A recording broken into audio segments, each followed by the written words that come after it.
ప్రేమగల తండ్రి, మహోన్నతుడైన దేవ, భూమి ఆకాశములకు సృష్టికర్తమైన యేసు ప్రభువా, ఈ ఉదయకాల సమయంలో మా ప్రభు రక్షకుడు మీ ప్రియ కుమారుడైన యేసు ప్రభువారి పరిశుద్ధమైన నామములో మీ నివాస స్థలమైన తేజోమహిమ నిలిచిన పరిశుద్ధ ఆలయములో చేరి ప్రార్థించటానికి, నాయన మీ మాటలు వినడానికి మమ్మల్ని రాత్రంతా కాపాడి భద్రపరిచి సజీవులుగా మమ్మలను లేపి నాయన ఈ ఉదయం కాలం మిమ్మల్ని స్తుతించి భాగ్యం ఇచ్చినందుకు వందనాలు ప్రభా. మరి ఉదయ కాలంలో మా కొరకై కావలసిన ఈ మాటలను ప్రసాదించమని యేసు ప్రభు నామములో ప్రార్థిస్తున్నాం తండ్రి, ఆమేన్.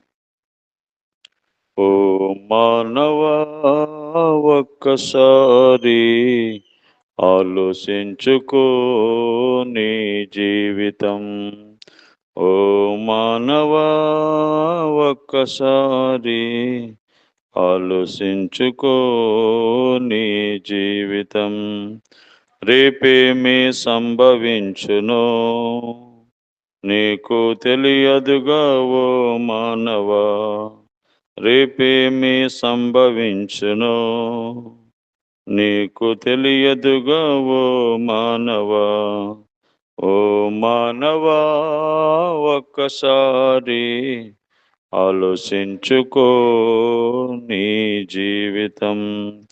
ఎండిపోయే గడ్డివట, రాలిపోయే పువ్వువట, ఎండిపోయే గడ్డివట, రాలిపోయే పువ్వువట, చెద నుండి జారే బిందువంట, సాగిపోయే నీడవంట, చెద నుండి జారే బిందువంట, సాగిపోయే నీడవంట, త్రాసు మీద ధూళి వంట, పగిలేటి కుండ వంట.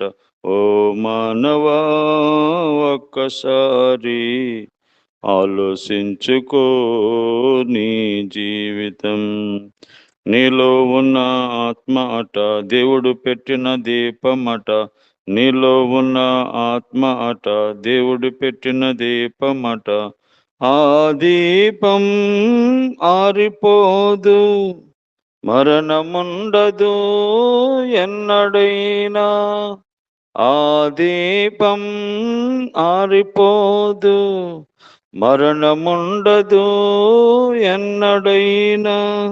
దీపముండగానే ఇల్లు చక్కబెట్టుకో అన్న, ఓ మానవా, ఒక్కసారి ఆలోచించుకో నీ జీవితం. హృదయం అంత మోసమట, ఘోరమైన వ్యాధి అట, హృదయమంత మోసమట, ఘోరమైన వ్యాధి అట, దానినెవ్వరూ ఎరుగరంట, యేసు ఒక్కడే చూచునంట, దానినెవ్వరూ ఎరుగరంట, యేసు ఒక్కడే చూచునంట. యేసు నొద్దకొచ్చి దాన్ని శుద్ధి చేసుకో అన్న, ఓ మానవా, ఒక్కసారి ఆలోచించుకో నీ జీవితం. రేపేమి సంభవించునో నీకు తెలియదుగా ఓ మానవా, రేపేమి సంభవించునో నీకు తెలియదుగా ఓ మానవా. ఓ మానవా, ఒక్కసారి ఆలోచించుకో నీ జీవితం.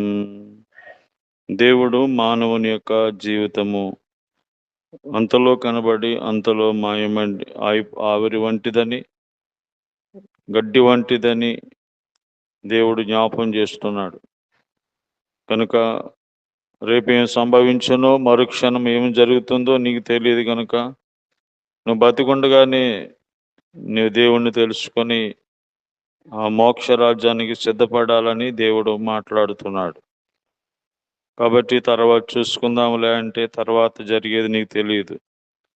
కనుక దీపం ఉండగా ఇల్లు చక్కబెట్టుకోవటం అంటే నువ్వు బ్రతికుండగానే నువ్వు ఈ లోకాన్ని విడిచిన తర్వాత నువ్వు వెళ్ళేటువంటి ఆ మోక్ష రాజ్యానికి మార్గము యేసు ప్రభువని, ఆ ప్రభువును తెలుసుకుని మారు మనసు పొందాలని దేవుడు కోరుచున్నాడు.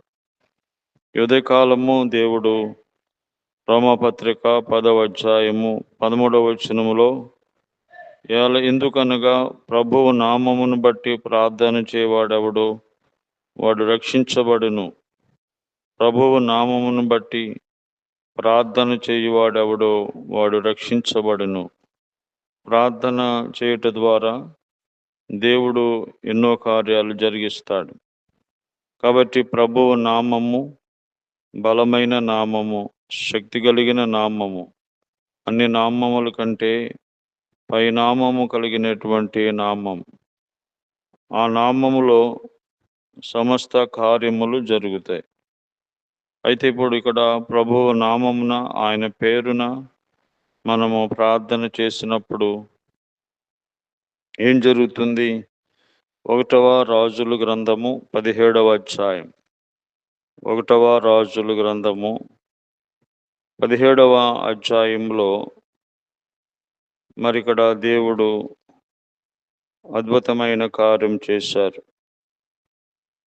21వ వచనములో ఆ చిన్నవాని మీద ముమ్మారు తాను పారచాచుకొని, యెహోవా నా దేవా, నా మొర ఆలకించి ఈ చిన్నవానికి ప్రాణము మరలా రానిమ్మని యెహోవాకు ప్రార్థింపగా, ఏలియా చేసిన ప్రార్థన ఆలకించి ఆ చిన్నవానికి ప్రాణము మరలా రానిచ్చినప్పుడు వాడు బ్రతికెను. ఇక్కడ చనిపోయినటువంటి ఒక చిన్న పిల్లవాడిని మరి దేవుడు అద్భుతంగా ఏలియా ప్రార్థన చేసినప్పుడు బ్రతికిన వాడుగా మనం చూస్తున్నాం. కాబట్టి దేవుడు ఆయా సందర్భాల్లో మరి దేవుడు కార్యాలు చేస్తూ వచ్చారు. ఇప్పుడు మనం ప్రార్థన చేస్తే మరి ఆత్మీయమైన మరణములో ఉన్నాడు ప్రతి మనిషి. ఆత్మీయమైన మరణావస్థలో ఉన్న ప్రతి వారు బ్రతకాలంటే ప్రార్థన చేయాలి. కాబట్టి దేవునిలో ఆత్మ బ్రతకాలంటే ప్రార్థన చేస్తే నీ యొక్క ఆత్మ బ్రతుకుతుంది.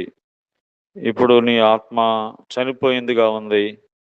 చనిపోయినటువంటి ఆత్మకి ఏమీ తెలియదు. తాను పాపం చేస్తున్నా, తాను ఎక్కడికి వెళ్తున్నాడో తెలియదు, తాను ఏం చేస్తున్నాడో తెలియదు.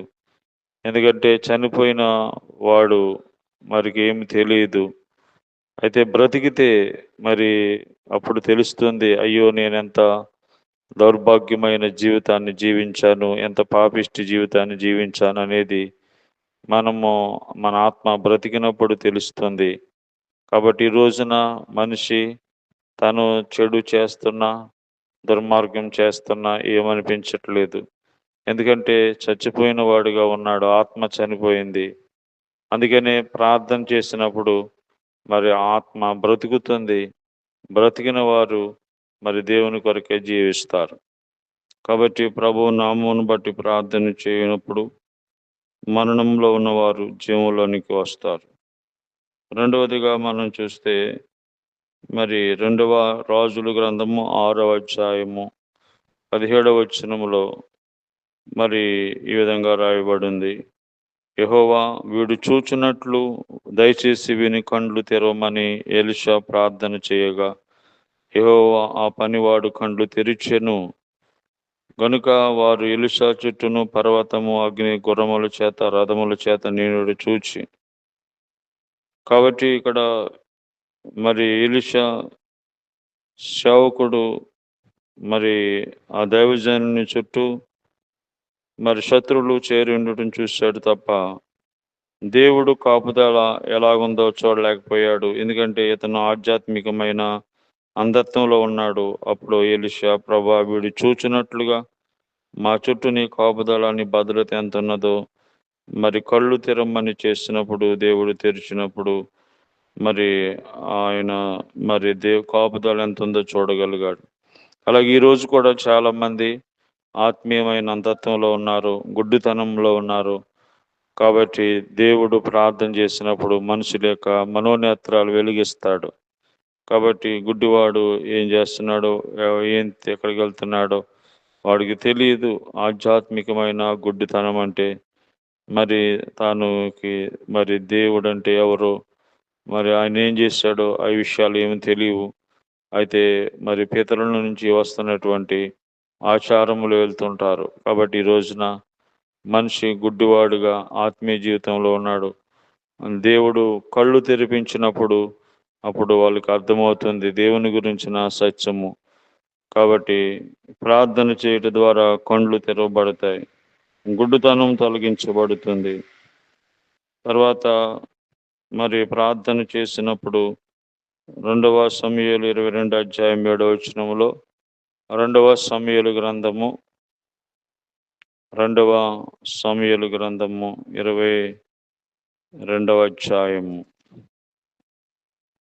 22 అధ్యాయములో ప్రార్థన చేసినప్పుడు ఏం జరుగుతుంది అని మనం ఆలోచన చేస్తే, మరి ఇక్కడ ప్రార్థన చేయగా శ్రమలో నుంచి దేవుడు తప్పించాడు. 7వ వచనములో నా శ్రమలో నేను దేవునికి మొరపెట్టి తిని నా దేవుని ప్రార్థన చేసి తిని ఆయన తన ఆలయంలో ఆలకించిన ప్రార్థన అంగీకరించెను, నా మొర ఆయన చెవులు జొచ్చెను.